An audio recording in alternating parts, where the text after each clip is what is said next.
Olá, você está no canal Mundo Invisível e eu sou o Fernando Cassanilha. Estamos aqui hoje para começar uma série muito legal que vai abranger todos os capítulos do livro Brasil, Coração do Mundo, Pátria do Evangelho.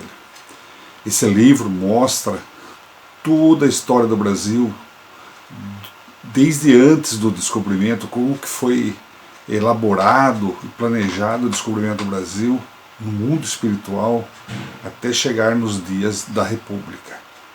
Então, ele é muito interessante e a gente é acostumado a ver nos livros de histórias certas ações de alguns elementos da história do Brasil.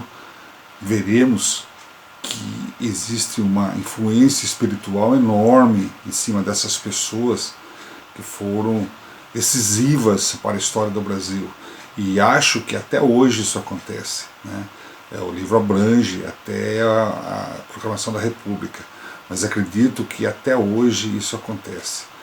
No vídeo de hoje, nós vamos nos limitar apenas a um comentário geral sobre a obra. Primeiro, vamos falar sobre o autor, que é o autor que psicografou a obra, Chico Xavier, falar sobre o autor espiritual, que é Humberto de Campos.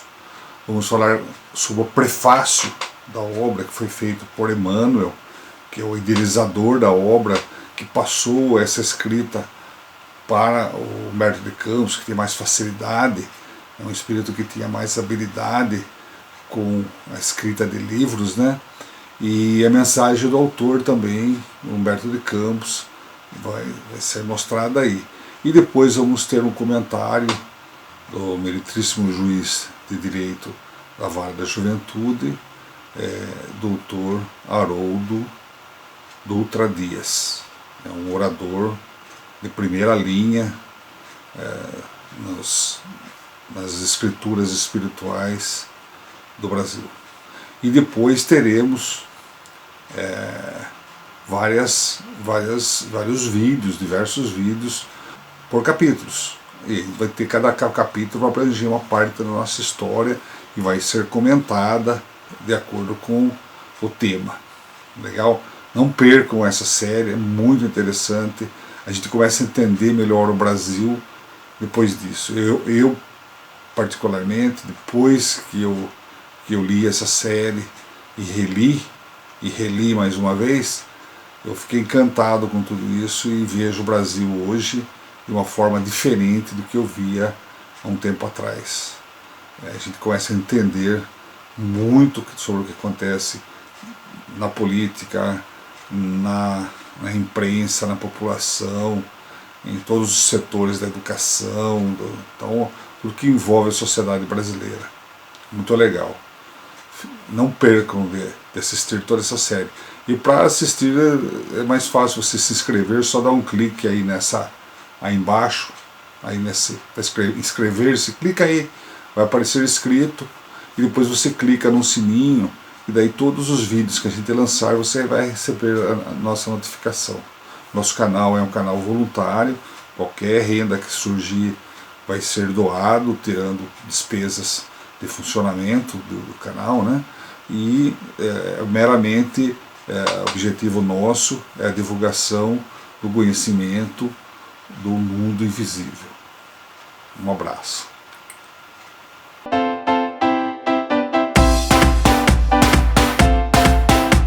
Um assunto muito interessante que interessa a todos, faz parte da nossa história, né? Nós vamos contar em detalhes, em capítulos, o livro Brasil, Coração do Mundo, Pátria do Evangelho. Nós vamos estudar um fato histórico que mostra uma história do Brasil não contada nos livros de história, mas uma história de um mundo paralelo, que nem todos têm a capacidade de conhecer e de entender. Nós vamos mostrar por capítulos, vai ficar muito longo, um vídeo só, né? E aí cada um toma as conclusões que quiser, tá bom?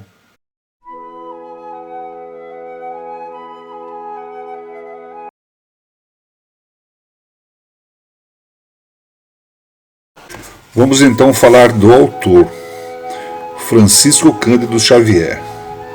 Francisco Cândido Xavier, mais conhecido como Chico Xavier, é sem dúvida um dos mais destacados expoentes da cultura brasileira do século XX. Nascido em 1910, desde os 5 anos começou a ver e ouvir espíritos, tendo estabelecido com eles um relacionamento que deu resultado à publicação de mais de 400 obras. Esse trabalho foi interrompido apenas em 2002, ano de sua desencarnação, e resultou em um acervo de diversos gêneros literários, como poemas, contos, crônicas, romances, obras de caráter científico, filosófico e religioso. Indicado para o Prêmio Nobel da Paz de 1981, foi eleito o maior brasileiro de todos os tempos em evento realizado pelo Sistema Brasileiro de Televisão, o SBT, no ano de 2012. Lembro que essas mais de 400 obras, todos os ganhos a respeito desse trabalho foram doados às instituições de caridade. Chico era aposentado, vivia de sua simples aposentadoria e viveu a vida inteira apenas para fazer a caridade e o amor ao próximo. É um grande exemplo de ser humano que deveria ser seguido por todos nós.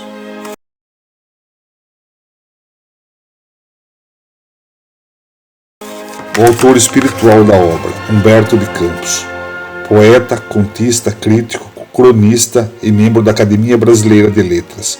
Produziu cerca de 400 títulos literários em vida, além de artigos para jornais e revistas. Quase 3 anos após a sua desencarnação, o autor, que depois adotou o pseudônimo de Irmão X, transmitiu ao médium Francisco Cândido Xavier sua primeira obra espiritual, Crônicas do Além-Túmulo, publicada em 1937. A Federação Espírita Brasileira possui 12 publicações do autor em seu catálogo, dentre as quais está grande sucesso Brasil, Coração do Mundo, Pátria do Evangelho. Emmanuel, no seu prefácio, ele diz que o Humberto de Campos foi escolhido por ser a pessoa certa e em condições de transmitir tudo aquilo que o mundo espiritual, em nome de Jesus, precisava transmitir para todos nós. E Humberto de Campos era a pessoa mais habilitada em termos de crônica e de escrita para transmitir todos os relatos com a precisão que a gente precisa. Fica com a obra aí.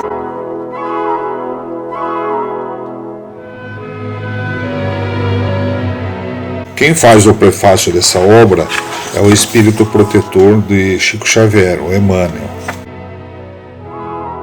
Meus caros filhos, venho falar-vos do trabalho em que agora colaborais com o nosso amigo desencarnado, no sentido de esclarecer as origens remotas da formação da Pátria do Evangelho, a que tantas vezes nos referimos em nossos diversos comunicados. O nosso irmão Humberto é o Humberto de Campos, que é o autor espiritual da obra, né? Então o nosso irmão Humberto tem, neste assunto, largo campo de trabalho a percorrer com suas facilidades de expressão e com o espírito de simpatia que se dispõe como escritor em face da mentalidade geral do Brasil. Então, ele está falando que o Humberto de Campos tem mais facilidade de escrever isso do que ele, porque ele já foi escritor quando ele estava encarnado, tem facilidade de expressão e a linguagem do povo brasileiro, né? Os dados que ele fornece nestas páginas foram recolhidos nas tradições do mundo espiritual, onde falanges desveladas e amigas se reúnem constantemente para os grandes sacrifícios em prol da humanidade sofredora. Que sacrifícios são esses em prol da humanidade sofredora? Eles reencarnam, então, espíritos de luz que não precisariam às vezes nem reencarnar mais, eles reencarnam fazendo um sacrifício de vir para cá e para poder ajudar a gente, né? Este trabalho se destina a explicar a missão da terra brasileira no mundo moderno. Humboldt visitou o vale extenso do Amazonas e exclamou extasiado que ali se encontrava o celeiro do mundo. O grande cientista asseverou uma grande verdade. Precisamos, porém, desdobrá-la, estendendo-a do seu sentido econômico à sua significação espiritual. O Brasil não está somente destinado a suprir as necessidades materiais dos povos, mas também do planeta, mas também de facultar ao mundo inteiro uma expressão consoladora de crença e de fé raciocinada, e a ser o maior celeiro das claridades espirituais do orbe terrestre. O orbe seria o planeta, né? Nestes tempos de confusões amargas, consideramos de utilidade um trabalho dessa natureza. Por quê? Porque estava começando a Segunda Guerra Mundial. Estava lá nos portais da Segunda Guerra. Isso aqui foi escrito em 1938. Né? E com permissão dos nossos maiores, dos planos elevados, empreendemos mais esta obra humilde, agradecendo a vossa desinteressada e espontânea colaboração.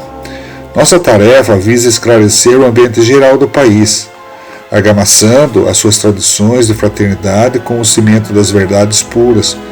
Porém, se a Grécia e a Roma da Antiguidade tiveram sua hora como elementos primordiais das origens de todas as civilizações do Ocidente, se o Império Português e Espanhol se alastraram quase por todo o planeta, se a França, a Inglaterra têm tido a sua hora proeminente nos tempos em que assinalam as etapas evolutivas do mundo, o Brasil terá também o seu grande momento no relógio que marca os dias de evolução da humanidade.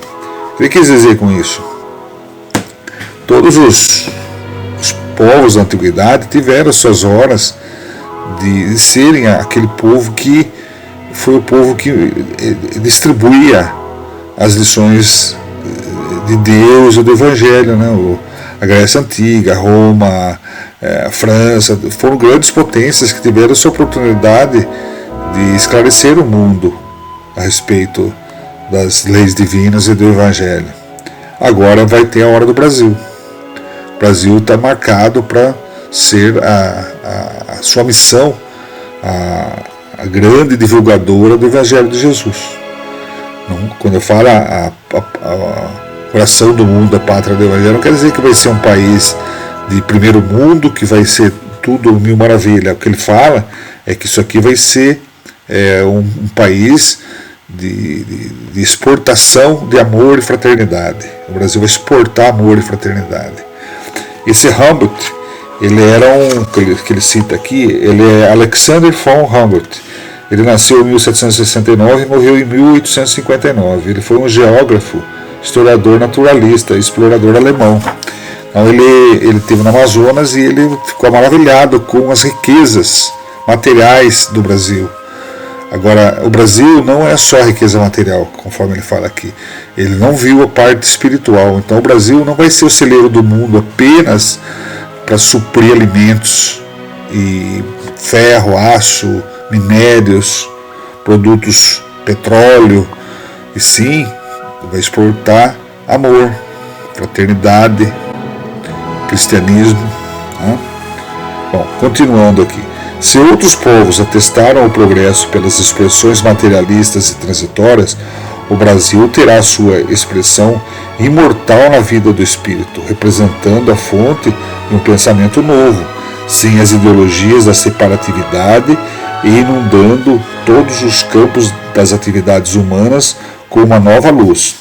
Eis, em síntese, o porquê de nossa atuação nesse sentido.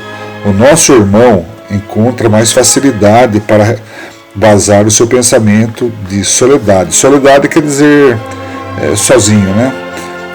Então ele está falando mais uma vez que o Humberto tem essa facilidade para passar esse pensamento, né?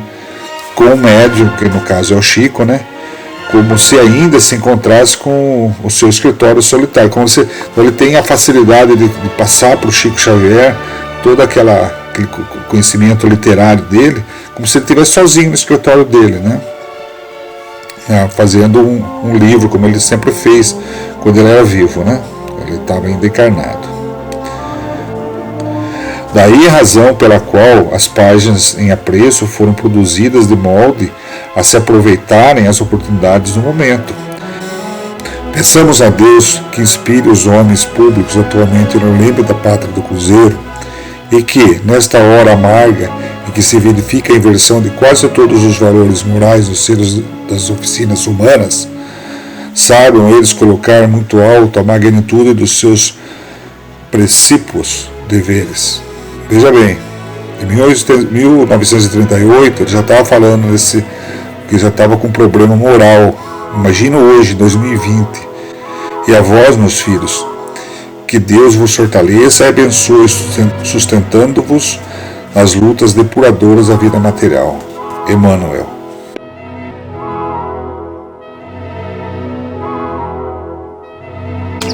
Todos os estudiosos que percorreram o Brasil, estudando alguns detalhes dos seus 8,5 milhões de quilômetros quadrados, se apaixonaram pela riqueza das suas possibilidades infinitas. Eminentes geólogos definiram-lhe o tesouro do solo. Os naturalistas ilustres lhes classificaram a fauna e a flora, maravilhados ante as suas prodigiosas surpresas. Nas paisagens suntuosas e inéditas, onde o calor suave dos trópicos alimenta e perfuma todas as coisas, há sempre um traço de beleza e de originalidade empolgando o espírito do viajor sedento de emoções. Mas se numerosos pensadores e artistas notáveis lhe traduziram a grandiosidade de mundo novo, cantando lá fora as inesgotáveis reservas do gigante da América, todo esse espírito analítico não passou da esfera superficial das apreciações, porque não viram o Brasil espiritual, o Brasil evangélico, em cujas estradas cheias de esperanças luta, sonha e trabalha o povo fraternal e generoso, cuja alma é a flor amorosa de 3 raças tristes, na expressão harmoniosa de um dos seus poetas mais ardentes. As reservas brasileiras não se circunscrevem ao mundo de aço do progresso material que impressionou fortemente o espírito de Humboldt, mas se estendem infinitamente no mundo de ouro dos corações, onde o país escreverá a sua epopeia de realizações morais em favor do mundo. Jesus transplantou da Palestina para a região do Cruzeiro a árvore magnânima do seu evangelho, a fim de que os seus rebentos delicados florescessem de novo, frutificando em obras de amor para todas as criaturas. Ao ceticismo da época soará estranhamente uma afirmativa desta natureza. O Evangelho não seria mera ficção de pensadores do cristianismo o repositório de suas lições? Não foi apenas um cântico de esperança do povo hebreu que a Igreja Católica adaptou para garantir a coroa na cabeça dos príncipes terrestres? Não será uma palavra vazia, sem significação objetiva na atualidade do globo, quando todos os valores espirituais parecem descer ao sepulcro caiado da transição e da decadência? Mas a realidade é que, não obstante todas as surpresas das ideologias modernas, a lição do Cristo aí está no planeta, aguardando a compreensão geral do seu sentido profundo. Sobre ela levantaram-se filosofias complicadas e as mais extravagantes teorias salvacionistas. Em seu favor, muitos milhares de livros foram editados e algumas guerras ensanguentaram o roteiro dos povos. Entretanto, a sublime exemplificação do Divino Mestre, na sua expressão pura e simples, só pede a humildade e o amor da criatura para ser devidamente compreendida. Do seu entendimento decorre aquele reino de Deus em cada coração, de que falava o Senhor nas suas meigas pregações do Tiberíades. Reino de amor fraternal, cuja luz é o único elemento capaz de salvar o mundo que se encaminha para os desfiladeiros da destruição. E os verdadeiros aprendizes, os crentes sinceros no poder e na misericórdia do Senhor, esperam, com os seus labores obscuros, o advento da cristianização da humanidade, quando os homens, livres de todos os símbolos sectários de separatividade, puderem entender integralmente as maravilhas ocultas da obra cristã. Nas suas dolorosas provações dos tempos modernos, quando quase todos os valores morais sofrem o insulto da mais ampla subversão, esses espíritos heróicos e humildes sabem, na sua esperança e na sua crença, que se Deus permite a prática de tantos absurdos por parte dos poderosos da terra que se embriagam com o vinho da autoridade e da ambição, é que todas essas lutas nada mais representam do que experiência penosa, por abreviar a compreensão geral das leis divinas no porvir. E serenos na sua resignação e na sua sinceridade, conhecem ainda que as lições do Evangelho não são símbolos mortos e aguardam cheios de confiança no mundo espiritual a alvorada luminosa do renascimento humano. Nessa abençoada tarefa de espiritualização, o Brasil caminha na vanguarda. O material a empregar nesse serviço não vem das fontes de produção originariamente terrena, e sim do plano invisível, onde se elaboram todos os ascendentes construtores da pátria do Evangelho. Estas páginas modestas constituem, pois, uma contribuição humilde à elucidação da história da civilização brasileira em sua marcha através dos tempos. Tem por único objetivo provar a excelência da missão evangélica do Brasil no concerto dos povos e que, acima de tudo, todas as suas realizações e todos os seus feitos, forros dos miseráveis troféus das glórias sanguinolentas, tiveram sua origem profunda no plano espiritual, de onde Jesus, pelas mãos carinhosas de Ismael, acompanha desveladamente a evolução da pátria extraordinária em cujos céus fulguram as estrelas da cruz. São elas ainda um grito de fé e de esperança aos que estacionam no meio do caminho.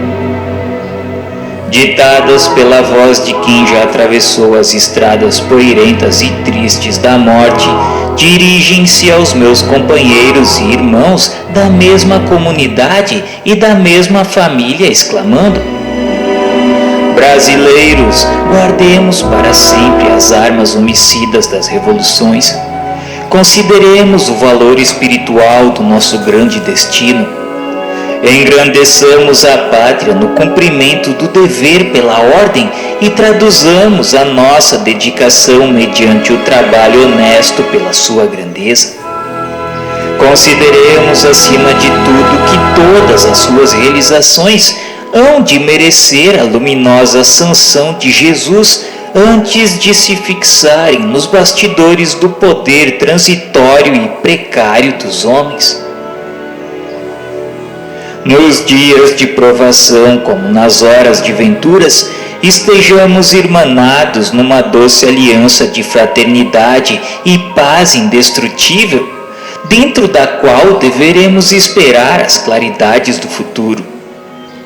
Não nos compete estacionar em nenhuma circunstância, e sim marchar sempre com a educação e com a fé realizadora ao encontro do Brasil, na sua admirável espiritualidade e na sua grandeza imperecível.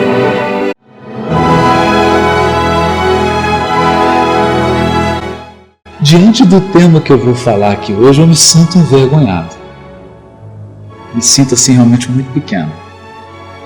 Diante das grandiosidades que se operam do ponto de vista espiritual na pátria do Evangelho, na terra do Cruzeiro. Nós vamos falar hoje sobre o livro Brasil, Coração do Mundo, Pátria do Evangelho. Meus amigos, essa obra foi editada pelo Espírito Humberto de Campos em 1938. Um pouco antes da Segunda Guerra Mundial, quando o Brasil não tinha a posição econômica e política que ele tem hoje no cenário mundial. Exaltar as qualidades da flora, da fauna, da riqueza mineral, da riqueza econômica do povo brasileiro. E é tarefa fácil. Difícil era divisar esses potenciais antes da Segunda Guerra Mundial, quando o domínio do mundo era ocupado por nações violentas e quando dominava o mundo as ideologias do comunismo radical, do fascismo e do nazismo, que precipitaram o mundo num despenhadeiro de morte, de perseguição, de violência, de covardia.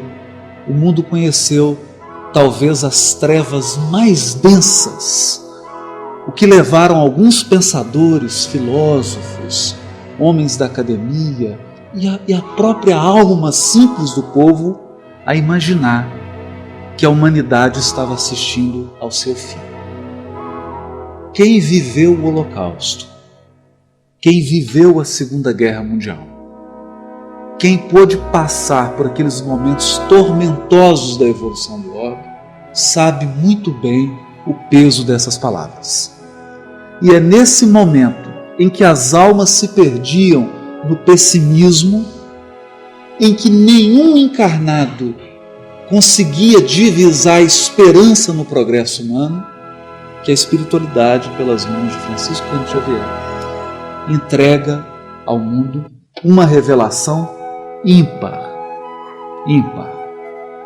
Nós sabemos que toda nação, todo povo, toda comunidade tem sua missão específica no organismo do mundo. O planeta Terra é um organismo, não é uma máquina. E por ser um organismo, ele é composto de células que trabalham em harmonia, que trabalham integradas em fraternidade. Mas em todo o corpo, cada peça desempenha função específica. Há quase 2000 anos atrás, Paulo de Tarso, na Epístola aos Coríntios, nos advertia que não seria possível um corpo que fosse todo ouvido, nem um corpo que fosse todo olhos. É preciso ter os olhos, os ouvidos, as mãos, os pés, as pernas, cada parte desempenhando função específica.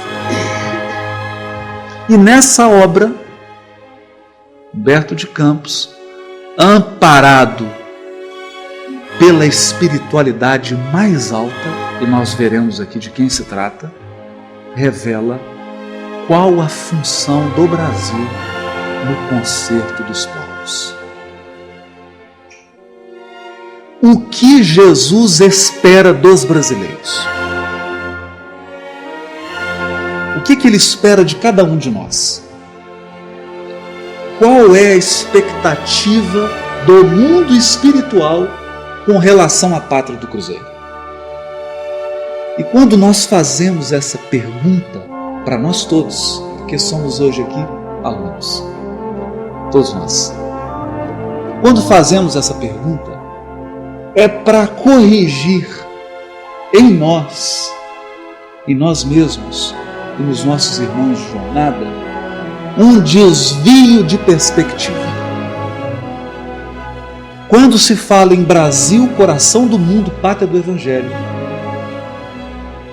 o primeiro impulso, e eu já tive esse impulso centenas de vezes, somente agora, depois de 25 anos de doutrina espírita, que eu começo a compreender essa obra.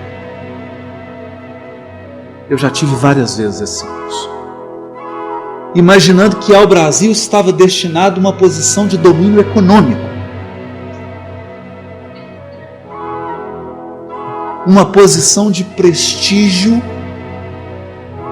político.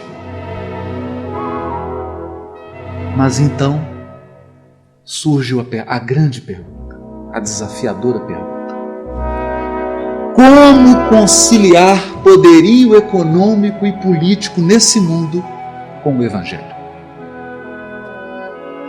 qual nação poderosa do planeta se ergueu sem a espoliação e a violência? Pensemos. Não se trata de apontar o dedo para os nossos irmãos de outras nações, porque todos aqui somos espíritos imortais.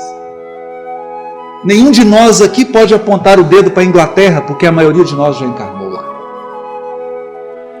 Nenhum de nós pode apontar o dedo para a França, porque muitos de nós já fomos franceses. Na verdade, a humanidade é uma família. E quando nós apontamos o dedo, na verdade estamos criticando a nós mesmos. Fomos nós que construímos. Nós também falhamos. E quando pensamos na fraternidade universal, ainda que eu não tenha encarnado na França, o fato da França ter errado é um erro que me pertence. O erro de um ser humano pertence à família humana. Um dia entenderemos isso. Um dia entenderemos. A miséria de um país ecoa em outro hemisfério. O soluço de um ser na humanidade afeta a humanidade inteira. Por isso, quando olhamos para as nações poderosas, Roma, em que foi construído o Império Romano? Com paz ou com guerras? Como foi construído o Império Inglês? Como foi construído o Império Espanhol? São ligeiras lembranças que nós trazemos para refletir que, infelizmente, poder político e econômico na Terra só é conquistado, por enquanto, à base de sangue e de expropriação. Infelizmente. Não que deva ser assim, mas tem sido assim. Tem sido assim. Por essa razão, no prefácio da obra, Emmanuel Dalton, ele diz assim: nossa tarefa visa esclarecer o ambiente geral do país, argamassando as suas tradições de fraternidade com o cimento das verdades puras. Por quê? Se a Grécia e a Roma da antiguidade tiveram a sua hora como elementos primordiais das origens de toda a civilização do Ocidente, na origem da civilização do Ocidente está a grandeza da Grécia e a grandeza de Roma. Se o Império Português e o Espanhol se alastraram quase por todo o planeta, se a França e a Inglaterra têm tido a sua hora proeminente nos tempos que assinalam as etapas evolutivas do mundo, o Brasil terá também o seu grande momento no relógio que marca os dias da evolução da humanidade. Porque a evolução não é um processo caótico. A evolução é um processo conduzido pela sabedoria e pelo amor infinito de Deus. Deus não é um telespectador passivo. Deus é um Pai atuante. Ele age, Ele corrige, Ele aperfeiçoa, Ele ampara, Ele consola, Ele corrige rotas através dos seus emissários espirituais. E também inspirando diretamente, porque Deus fala no coração de cada um de nós. Portanto, a evolução é dirigida, e a humanidade tem suas horas. A evolução tem os seus marcos. É como uma viagem que é marcada em quilômetros. E em determinado momento da marcha evolutiva, chegaria a hora do Brasil exercer a sua missão. Mas que missão é essa? Diz Emmanuel assim: quando Humboldt visitando o vale extenso do Amazonas, exclamou extasiado que ali se encontrava o celeiro do mundo, o grande cientista asseverou uma grande verdade. Esse era um naturalista que visitou toda a América Latina e ficou impressionado com a riqueza da fauna, da flora, com a riqueza mineral, e mais assombrado ainda quando navegou pelo rio Amazonas e contemplou com os olhos essa floresta majestosa. Esse homem de ciência, então, apontou e disse: eis aqui o celeiro do mundo. Mas olha o que vai dizer Emmanuel. O grande cientista asseverou uma grande verdade. Precisamos, porém, desdobrá-la, estendendo-a do seu sentido econômico à sua significação espiritual. O Brasil é o celeiro espiritual do mundo. Espiritual. O que significa isso? O que isso representa? E ele vai dizer: o Brasil não está somente destinado a suprir as necessidades materiais dos povos mais pobres do planeta, mas também a facultar ao mundo inteiro, a proporcionar ao mundo inteiro uma expressão consoladora de crença e de fé raciocinada, e a ser o maior celeiro de claridades espirituais do orbe inteiro.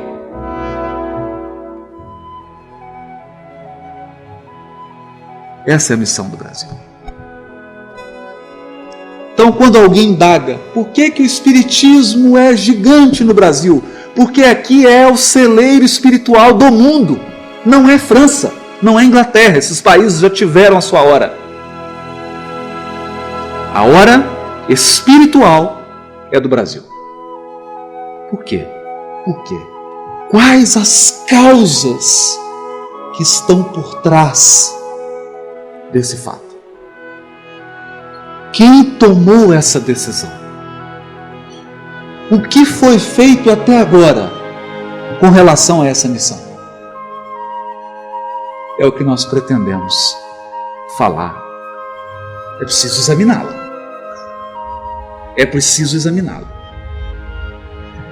E para examiná-la, nós começamos com o prefácio do autor, Humberto de Campos, o homem da Academia Brasileira de Letras, um dos maiores literatos que esse país teve. Então nós estamos falando de uma inteligência fina, refinada. Nós estamos falando de um homem que tem a mente de um bisturi, que sabe apreciar os fatos e descrevê-los como ninguém. Emmanuel reconhece isso. Falou assim: entregamos ao irmão Humberto porque ele tem mais facilidade de expressar o seu pensamento ao médium. Só nisso nós vemos a grandeza da obra, porque é o próprio Emmanuel que entrega a Humberto de Campos, sabendo que naquele setor, naquele aspecto, Humberto tinha mais competências, mais habilidades do que o próprio Emmanuel. E ele diz assim: se numerosos pensadores e artistas notáveis lhe traduziram a grandiosidade de mundo novo, contando lá fora as inesgotáveis reservas do gigante da América, todo esse espírito analítico não passou da esfera superficial das apreciações. Passaram geólogos e falaram: está cheio de minério, está cheio de riqueza, está cheio de petróleo, pré-sal. É uma riqueza da fauna, uma riqueza da flora. Catalogando os elementos materiais, que são elementos perecíveis. todo elemento material é perecível. Será essa a grandeza do Brasil? Será então a nossa grandeza o corpo? E quando chegar o desencarne?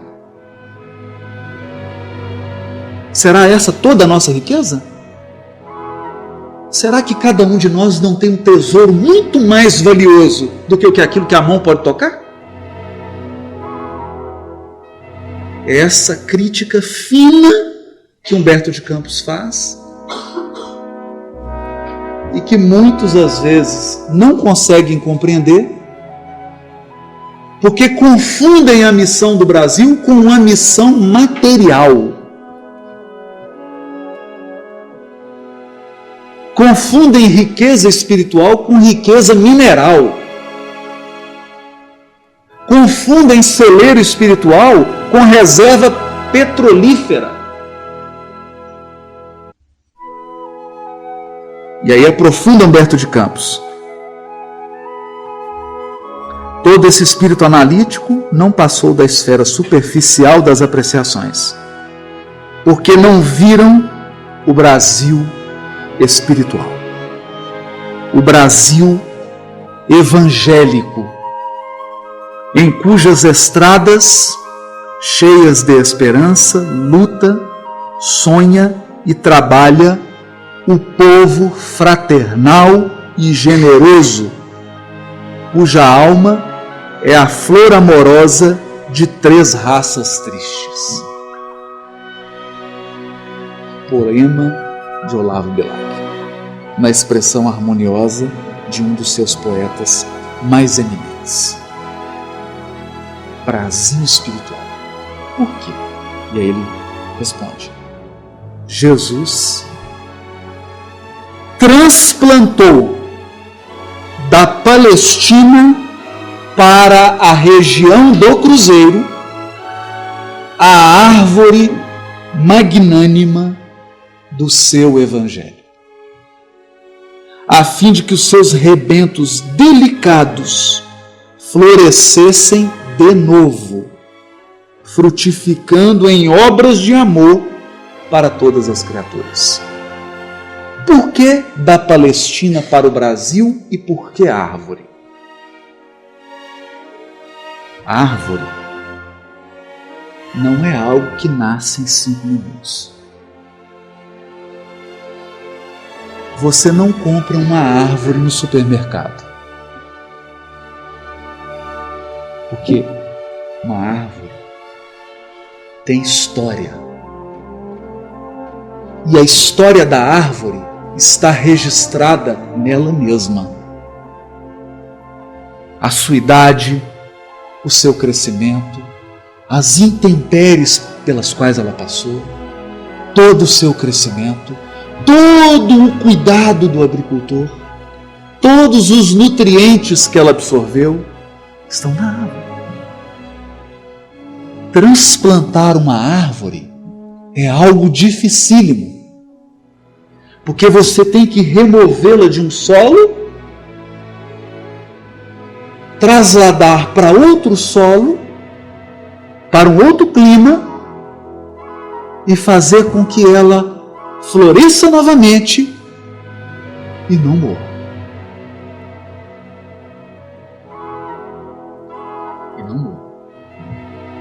E ele diz assim: ao ceticismo da época soará estranhamente uma afirmativa dessa natureza. O Evangelho não seria mera ficção de pensadores do cristianismo, o repositório de suas lições? Não foi apenas um cântico de esperança do povo hebreu? Que a Igreja Católica adaptou para garantir a coroa na cabeça dos príncipes terrestres?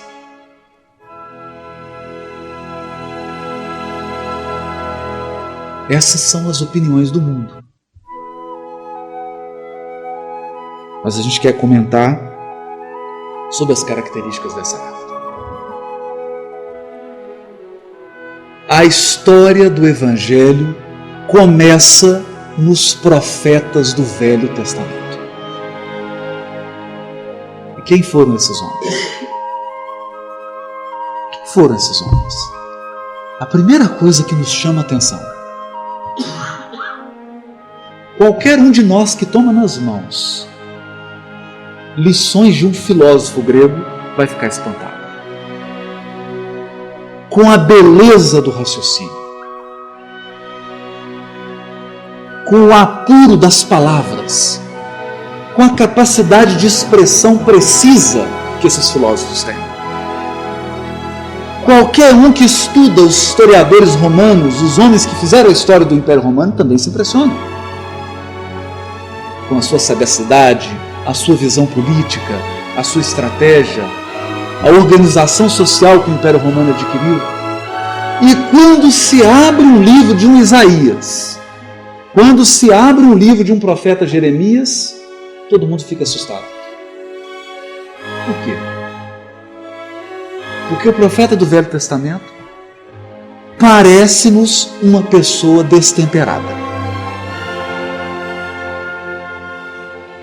Uma pessoa à beira de um surto psiquiátrico. Ele xinga, ele fala alto, ele condena, ele faz barulho. Por quê? Às vezes, por causa de uma viúva que foi humilhada no mercado.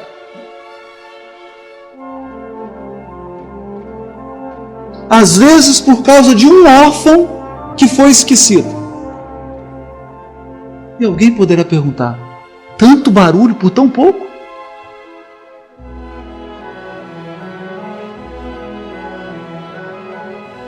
O profeta foi sempre alguém que ergueu a voz contra a injustiça e a opressão. O profeta foi sempre alguém que disse, inclusive para os reis,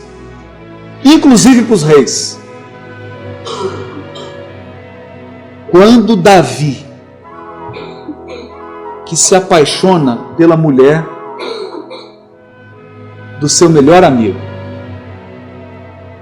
e coloca o seu general e melhor amigo no fronte de batalha para que ele morresse e ele pudesse ficar com a mulher, e cumpre o seu projeto, seu amigo morre e ele fica com a esposa, o profeta Natan visita o palácio.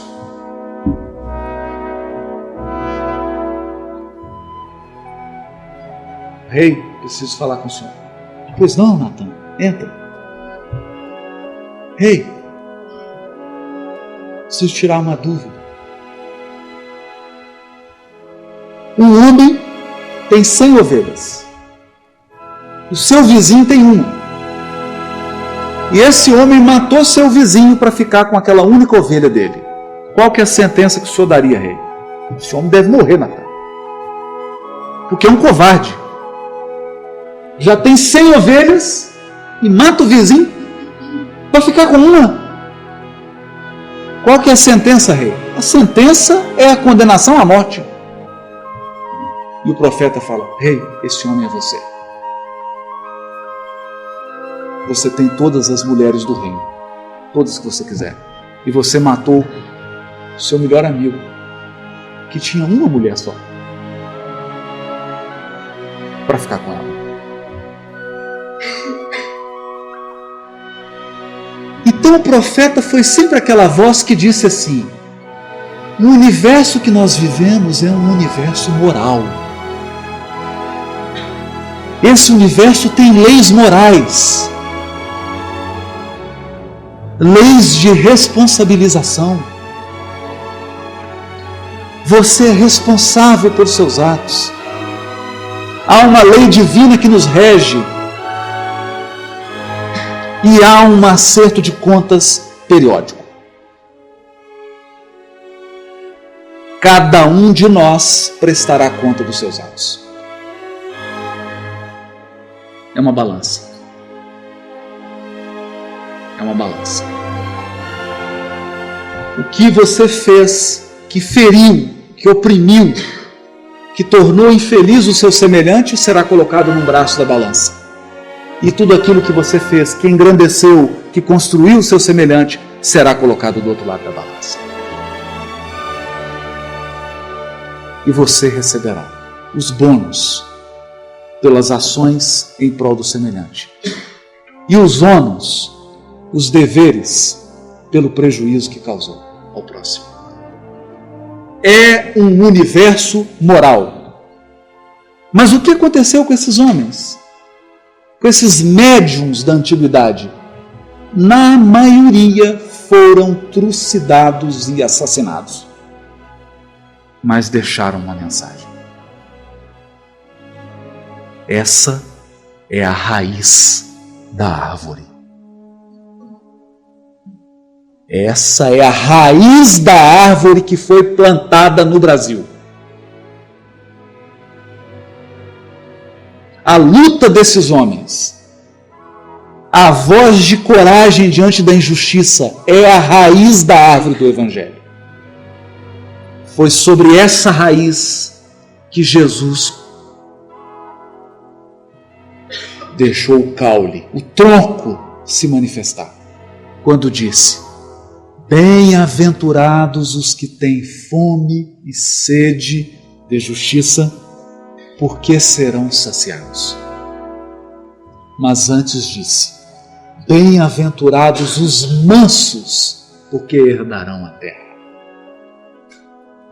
A nova era, o mundo de regeneração será dos mansos. A terra será herdada pelos brandos, pelos pacíficos, pelos pacificadores, pelos homens e mulheres da paz, que promovem a paz, que promovem o crescimento do seu próximo. Estava dado o tronco da árvore. Em 1857, a copa da árvore é trazida do mundo espiritual. A terceira revelação vem completar essa planta delicada e vigorosa. Foram alguns poucos anos. Bastaram colocar a copa, quando a árvore ficou pronta, ela foi transplantada e foi trazida para o Brasil. E é sobre isso que nós vamos falar.